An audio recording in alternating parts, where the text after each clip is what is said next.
start with the fourth chapter. The name of the chapter is reproductive health. The name of the chapter is reproductive health.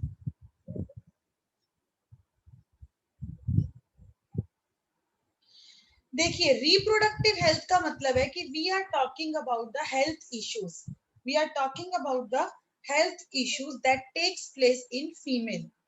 Basically females के अंदर reproductive health की हम बात करेंगे इस chapter में. इस चैप्टर में हम बात करेंगे रिगार्डिंग प्रेगनेंसी. प्रेगनेंसी मीन्स कि we are talking about the newborn, infertility,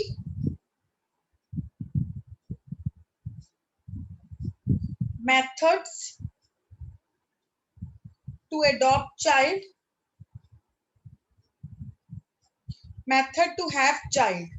ठीक है, तो let us start our chapter with the first definition. According to WHO, WHO की full form है World Health Organization. World Health Organization. According to WHO, reproductive health means आप किसको reproductive है, आप healthy किसको बोलते हैं. देखिए ध्यान से सुनेंगे इस डेफिनेशन को कि अगर मैं बोलूं कि आप सारे आर यू हेल्दी, तो you will say yes ma'am we are healthy, हमें कोई प्रॉब्लम नहीं है, हम लोग बिल्कुल ठीक हैं. बट हेल्दी हम तब कंसीडर करेंगे आपको जब आप क्लास में बैठे हो, आप फिजिकली हेल्थ हो, आपको फिजिकली कोई प्रॉब्लम नहीं है, आपको मेंटली कोई प्रॉब्लम नहीं है, आपको सोशली कोई प्रॉब्लम नहीं है. मींस कि आपको किसी के साथ एडजस्ट होने में कोई प्रॉब्लम नहीं है. जिसको कोई डिसीज ना हो, जिसको कोई डिसीज ना हो, हम उसको हेल्दी नहीं बोलते बेटा. देखिए आप, ये एक बिल्कुल कंप्लीट करेक्ट डेफिनेशन है. The one who is having disease, the person is not healthy. ठीक है, जिसको कोई डिसीज है वो हेल्दी नहीं है, ये बिल्कुल करेक्ट है. बट ये करेक्ट नहीं है कि किसी को कोई डिसीज नहीं है और वो हेल्दी है. एग्जाम्पल देती हूँ, देखो आप बोल रहे हो कि मैम मुझे कोई भी डिसीज नहीं है, I don't have any disease right now, I am not suffering from any disease. But मैंने बोला बेटा आप यहाँ बैठे हो, आपका ध्यान तो कहीं और है. It means you are not mentally fit, it means you are not healthy. अगर आप फिजिकली, मेंटली और सोशली फिट हो, सिर्फ तभी और तभी आप हेल्दी कहलाओगे. जब आप फिजिकली, मेंटली और सोशली फिट हो, सिर्फ आप तभी हेल्दी हो. ऐसा नहीं है कि आपको कोई डिसीज नहीं है और आप हेल्दी हो. नो, हो सकता है आपको कोई भी डिसीज नहीं है राइट नाउ, बट आप सोशली किसी से बात नहीं करना चाहते, आप अकेला रहना चाहते हो, आप अलग रूम में रहना चाहते हो. It means that you are not socially fit. It means you are not healthy. It means you are not healthy. Clear? तो WHO के अकॉर्डिंग रिप्रोडक्टिव हेल्थ की डेफिनेशन क्या थी कि टोटल वेलबींग. टोटल वेलबींग कौन कौन से एक्सपेक्ट्स में? फिजिकल, सोशल, मेंटली और इमोशनल भी यू कैन ऐड. इन सब में अगर बंदा फिट है तभी हम कहेंगे the person is completely healthy. Otherwise he is suffering, he is not healthy. You can say he is disease free. You will write the word he is disease free but he is not healthy. हो सकता है वो disease free हो but वो healthy नहीं है. ठीक है, नेक्स्ट डेफिनेशन, रिप्रोडक्टिव हेल्थ की प्रॉब्लम्स.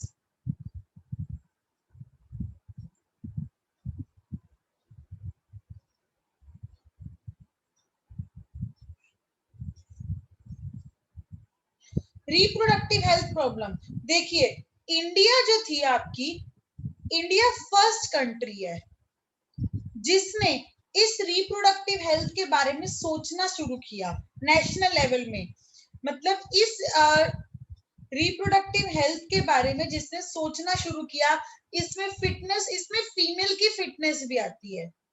फीमेल की फिटनेस के बारे में सोचना स्टार्ट करा तो इंडिया फर्स्ट कंट्री थी जिन्होंने इसके ऊपर क्या किया, रिसर्च करना स्टार्ट किया. ठीक है, यहाँ पे एक RCH है. RCH का मतलब होता है रिप्रोडक्टिव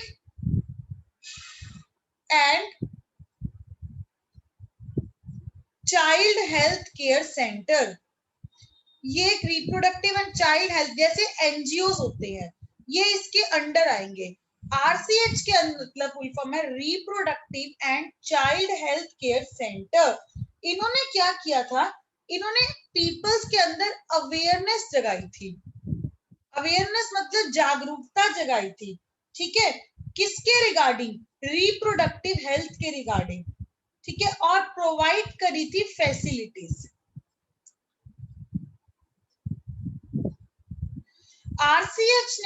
आरसीएच के फुल फॉर्म है reproductive and child health care.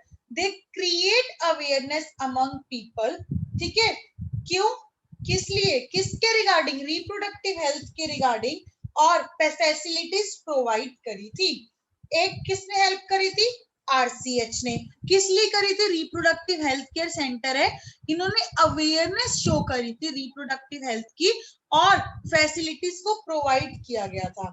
Second, NGOs ने भी, एनजीओज भी आगे आए थे इंडिया में अवेयरनेस को शो करने के लिए। तो अगर कोई आपसे पूछे कि who has shown the awareness among the reproductive health, among the reproductive health, तो आप लिखेंगे पहला बिल्कुल आरसीएच, सेकंड हो गया आपका एनजीओ, थर्ड पेरेंट्स, पेरेंट्स को पता होना चाहिए, क्लोज रिलेटिव्स, उन्होंने गाइड किया था न्यू यंग को, जो बंदे जिसकी अभी अभी मैरिज हुई है उसको गाइड किया था कि आपकी जो लाइफ है, मतलब फीमेल को उसके हेल्थ के बारे में गाइड किया गया था कि कितने बच्चे होने चाहिए, किस किस टाइम पे होने चाहिए, मतलब कि ये सब चीजें जो थी उनके दिमाग में डाली गई थी। एबॉर्शन ज्यादा नहीं होने के लिए क्या क्या आप कर सकते हो, तो इन सब चीजों के ऊपर बात की गई थी। यस आदित्य, मैं रिकॉर्डिंग कर रही हूँ बेटा। एनजीओस ने अवेयरनेस करी थी, parents, close relatives, friends, teachers, parents, close relative, friend, teachers, इनका भी रोल रहा है अवेयरनेस के लिए आरसीएच की, ठीक है। अब introduction of sex education, it provide right information regarding sex, क्या सेक्स एजुकेशन को कहाँ इंट्रोड्यूस किया गया था, स्कूल्स में, ताकि बच्चों को एक स्पेसिफिक टाइम पे ही हर चीज की नॉलेज हो जाए, जैसे कि आपकी बुक में आपको पढ़ाया जा रहा है, ताकि आपको फ्यूचर में इसके बारे में रिलेटेड टर्म्स की नॉलेज हो, इनके बारे में पता हो, ठीक है। यहाँ तक कोई डाउट है, ताकि रिप्रोडक्टिव हेल्थ के बारे में बैनर्स लगा रहे हैं, जगह जगह लोगों को गाइड कर रहे हैं, वहां पे उन्होंने बोर्ड्स लगाए हुए रास्तों में, these are the awareness, they are creating awareness, clear. देखिए बेटा एक डेफिनेशन है नेक्स्ट, इंपॉर्टेंट डेफिनेशन है, ध्यान से सुनिएगा। एमनियो सेंटेसिस, एमनियोसेंटेसिस, एमनियोसेंटेसिस क्या होता है, ये एक टेस्ट है जो बताता है, it tell whether the newborn, जो चाइल्ड है, जो मदर की वूम में, अभी जो चाइल्ड मदर की वूम में है, माँ के पेट में है, जो वो बॉय है या गर्ल है। एमनियोसेंटेसिस टेस्ट का नाम है जो बताता है कि जो चाइल्ड है वो बॉय है या गर्ल है। तो देखिए पहले वाले टाइम पे ये एमनियोसेंटेसिस टेस्ट करवाना बहुत इजी था, तो जैसे ही लोगों को पता लगता था कि उनके गर्ल चाइल्ड है, ठीक है, तो वो क्या करते थे, वो इसको मार देते थे। तो मारने का मतलब है फीटिसाइड, जब हम किसी को जन्म से पहले ही मार देते हैं, अभी उसका जन्म नहीं हुआ तो उसको पहले ही मार दिया गया, तो उस टर्म को बोलते हैं फीटिसाइड, ठीक है, उसको डेथ नहीं बोलते, उसको क्या बोलते हैं, फीटिसाइड। तो गर्ल चाइल्ड को क्या कर दिया जाता था, फीटिसाइड कर दिया जाता था। कैसे कर, जब उनको पता लगता था, कौन से टेस्ट के थ्रू, एमनियोसेंटेसिस के थ्रू, ठीक है। तो इसलिए इंडिया में अब ये टेस्ट जो है ये बैन कर दिया गया है।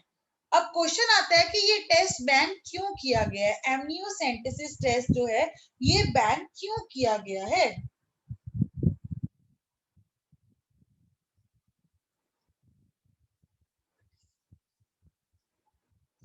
ताकि कोई फीमेल चाइल्ड को ना मार सके, ताकि कोई फीमेल चाइल्ड को मतलब उनको स्टॉप कर सके, ना मार सके। ठीक है। अब चाइल्ड इज गर्ल और बॉय। नेक्स्ट है बेटा आपका सहेली। सहेली क्या है, एक कॉन्ट्रासेप्टिव है। कॉन्ट्रासेप्टिव का मतलब क्या होता है बेटा, अगर प्रिकॉशन कि अगर किसी भी कपल को अभी बेबी नहीं चाहिए तो वो क्या करते हैं, वो प्रिकॉशंस लेते हैं। तो अभी हम इन सब प्रिकॉशंस के बारे में पढ़ेंगे। बट सहेली एक कॉन्ट्रासेप्टिव है। सहेली के बारे में पेपर में जरूर आता है क्योंकि ये इंपॉर्टेंट है। सहेली जो है एक कॉन्ट्रासेप्टिव है जो किसने डेवलप की थी, जो किसने बनाई थी। It was develop by CDRI। CDI की full form central drug research institute. Central drug research institute, ये एक कंपनी है सेंट्रल ड्रग रिसर्च इंस्टीट्यूट। इसने क्या बनाया था, सहेली कॉन्ट्रासेप्टिव बनाई थी। अब जो सहेली है बेटा, सहेली जो है किस फॉर्म में होती है, पिल्स की फॉर्म में होती है। पिल्स का मतलब क्या होता है बेटा, जो मेडिसिन होती है, जो गोली, यू कैन से पिल्स मतलब मेडिसिन, जो गोली जो आप लेते हो दवाई, पिल्स मतलब गोली। तो जो पिल्स होती है ये कॉन्ट्रासेप्टिव है। It was developed by CDRI। It is in the form of pills. तो क्वेश्चन आता है यहाँ पे, name the contraceptive which was developed by CDRI। या डायरेक्ट क्वेश्चन आता है व्हाट इज सहेली। व्हाट इज सहेली, सहेली is a contraceptive. It is in the form of pills. It was developed by Central Drug Research Institute. It was developed by Central Drug Research Institute. You have to write 3 points. World population जो थी वो around 2 billion थी। कब, 1900 में। 1900 में world population, not India population, it was around 2 billion. ठीक है। और 2000 तक आते आते ये इसकी जो रेशो थी ये 6 बिलियन पहुंच गई थी। तो इसका मतलब क्या हो गया था कि पॉपुलेशन बहुत ज्यादा इंक्रीज हो गई थी। तो पॉपुलेशन को डिक्रीज करना एक मेजर फैक्टर बन गया था। क्यों, क्योंकि अगर इतनी पॉपुलेशन इंक्रीज होगी तो डिमांड्स भी इंक्रीज होंगी, कंपटीशन भी इंक्रीज होगा। तो ये बहुत ज्यादा प्रॉब्लमेटिक हो गई थी। तो इसलिए अगर कोई तुमसे पूछे what was the ratio of world population, तो it was around 2 billion in 1900 and around 6 billion in 2000। और इंडिया के अंदर इन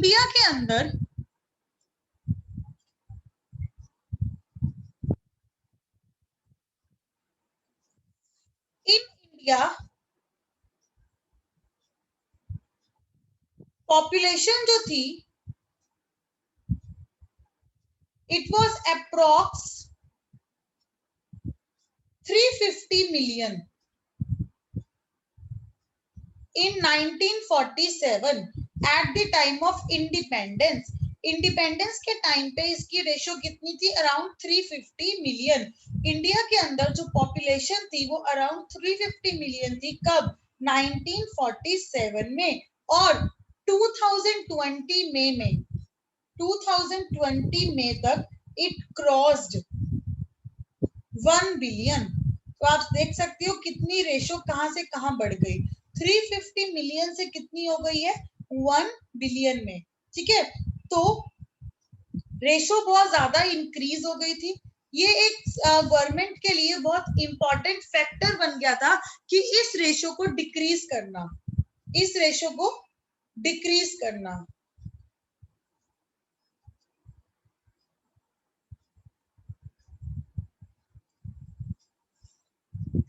अब एक फुल फॉर्म है बेटा MMR, मैटरनल मोर्टेलिटी रेट। ये मैटरनल मोर्टेलिटी रेट क्या होता है? मैटरनल मतलब मदर, मोर्टेलिटी मतलब डेथ रेशो, कि ड्यूरिंग डिलीवरी, डिलीवरी के टाइम पे जितनी मदर मरती हैं उसको हम कैलकुलेट करते हैं MMR से, मैटरनल मोर्टेलिटी रेट। MM आपका मतलब होता है मदर की डेथ होना। कब? इसकी फुल फॉर्म क्या है? Maternal mortality rate. और एक टर्म आएगी IMR। IMR का मतलब होता है इन्फेंट, इन्फेंट मतलब बच्चे का मरना, मोर्टेलिटी रेट,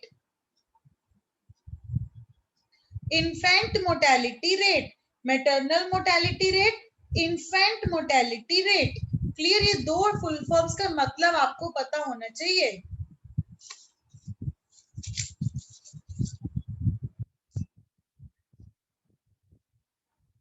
इन दो फुल फॉर्म्स का मतलब आपको पता होना चाहिए। कोई डाउट बेटा यहाँ तक? No ma'am. एक बार मैं रिपीट कर रही हूँ, रिकॉर्डिंग ऑफ थी।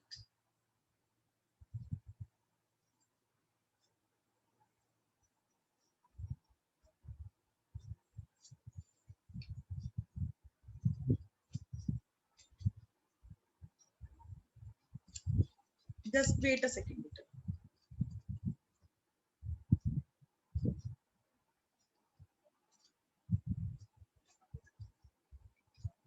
यस बेटा।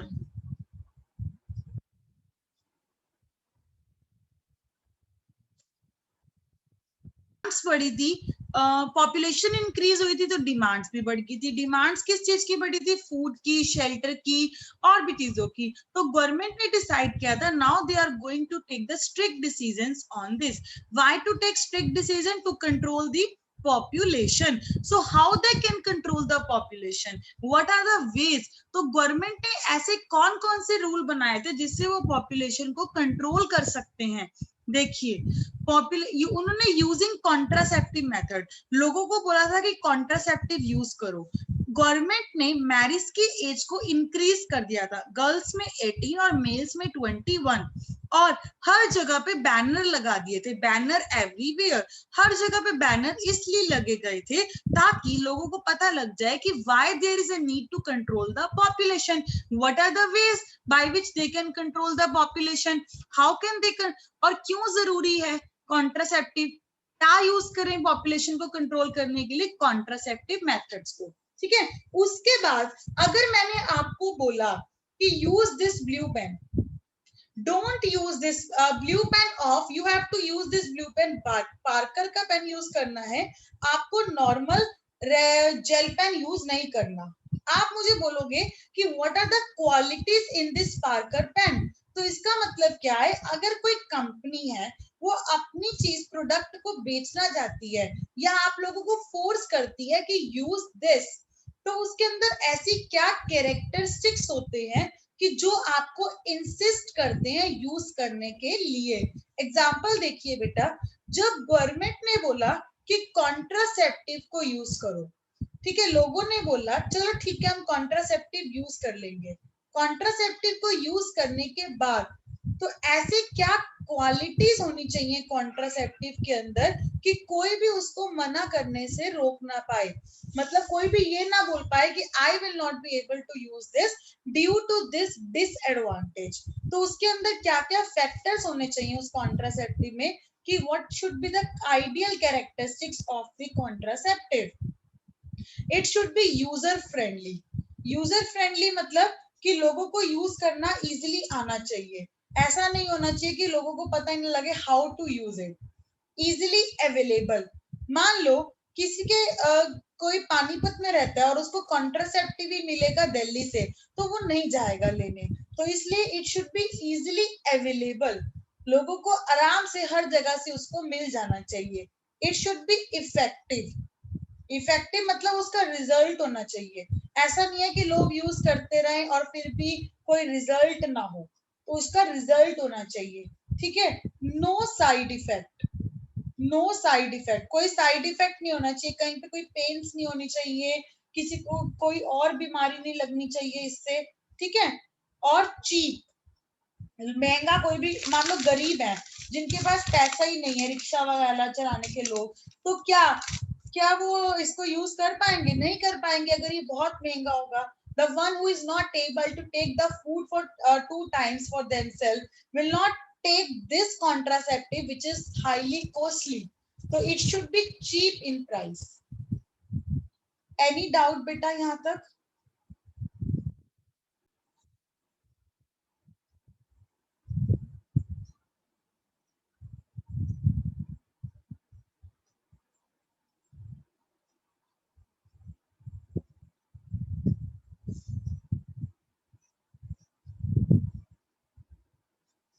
देखिए, देयर आर मैनी मेथड्स, पहले हम नेम लिखते हैं सिर्फ, नेचुरल मेथड, और नेचुरल मेथड के साथ ही एड ऑन होता है, ये अलग है बट एड ऑन होता है, प्लस में ही आएगा, ये भी नेचुरल मेथड का ही तरीका है।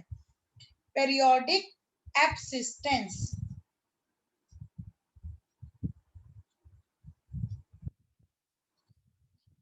सेकंड, इसके नोट्स मैं आपको इस क्लास के बाद सेंड कर दूंगी आज। बैरियर मेथड, आईयूडीएस, ओरल, हमें अब एक एक मेथड के बारे में पढ़ना है। Injectables,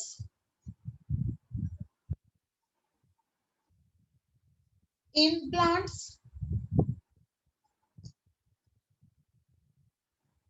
surgical method. So there are total 7 methods. The first method is a natural method.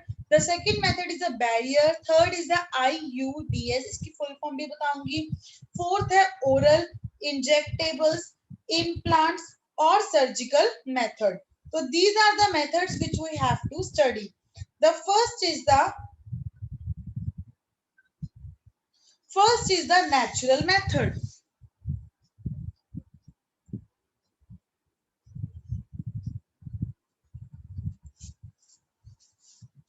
देखिए, सबसे पहले हम पढ़ते हैं नेचुरल मेथड के बारे में।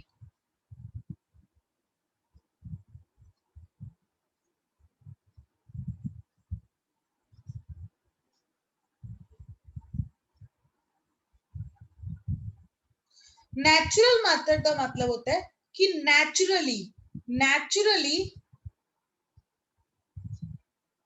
अवॉइड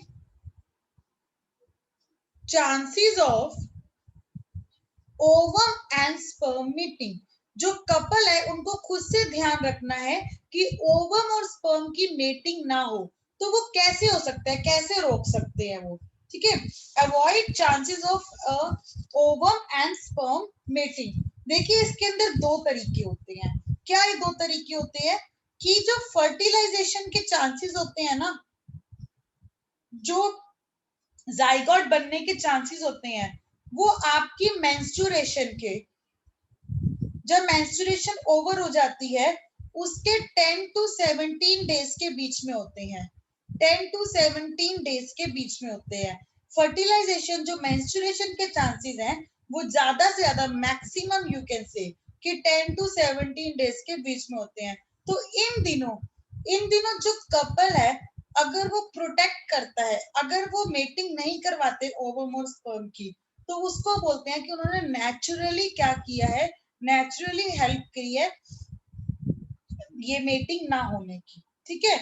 जो चांसेस है फर्टिलाइजेशन के वो ज्यादा होते हैं मेंस्ट्रुएशन के बाद 10 to 17 डेज के बीच में, ठीक है। इस पीरियड को फर्टाइल पीरियड भी बोलते हैं।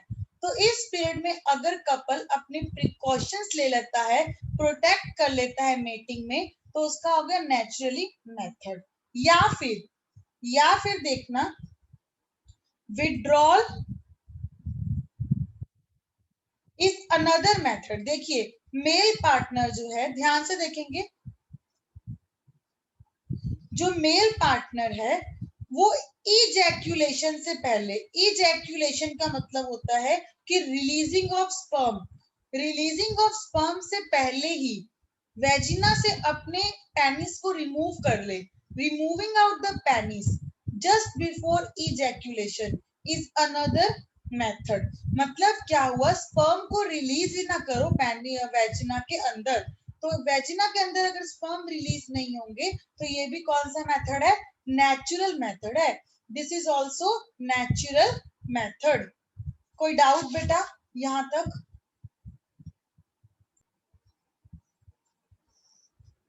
यस, नेक्स्ट एक वर्ड है आपके पास लैक्टेशनल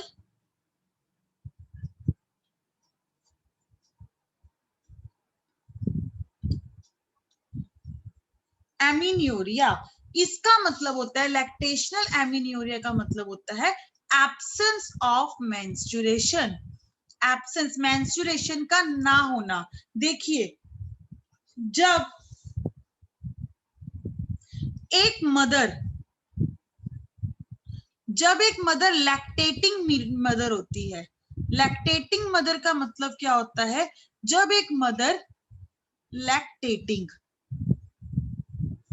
जब एक मदर फीड करवाती है अपने बेबी को, जब तक वो फीड करवा रही है, जब तक वो अपने बेबी को फीड करवा रही है, मतलब कि जितना भी टाइम उसका बेबी फीड करता है तब तक उस मदर को बोलते हैं लैक्टेटिंग मदर।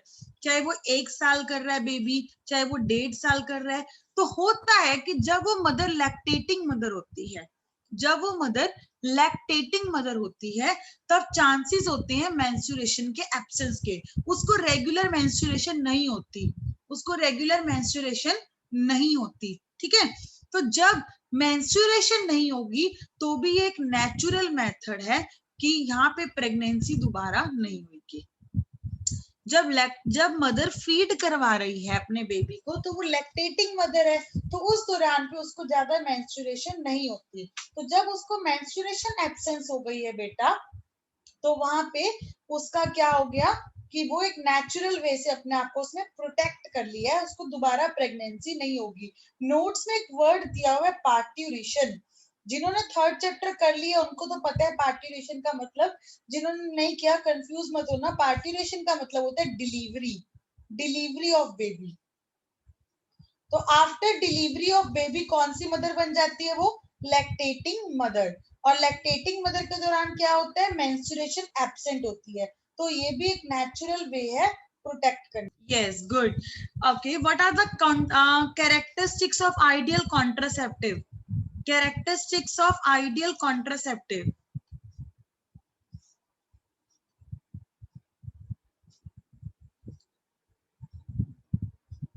क्या क्या कैरेक्टरिस्टिक्स होनी चाहिए, बताएगा कोई? Write down in chat section. Natural method, contraceptive बेटा मैंने कैरेक्टरिस्टिक्स पूछे हैं, कैरेक्टरिस्टिक्स ऑफ आइडियल कॉन्ट्रासेप्टिव, क्या क्या क्वालिटीज होनी चाहिए कॉन्ट्रासेप्टिव के अंदर? Easily available, yes, easily available, cheap, cheap, yes,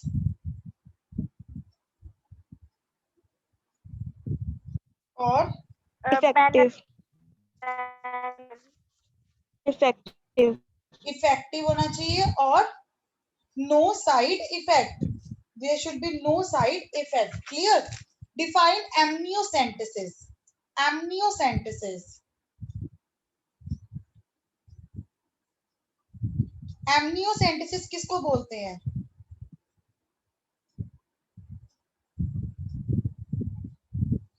ये है क्या amniocentesis?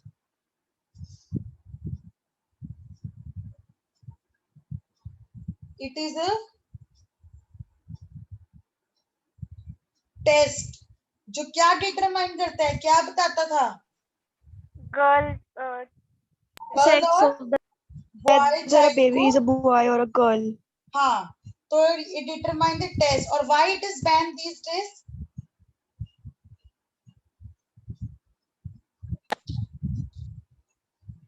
Why it is ban To these days? kill a girl, to, So to that because kill of girl.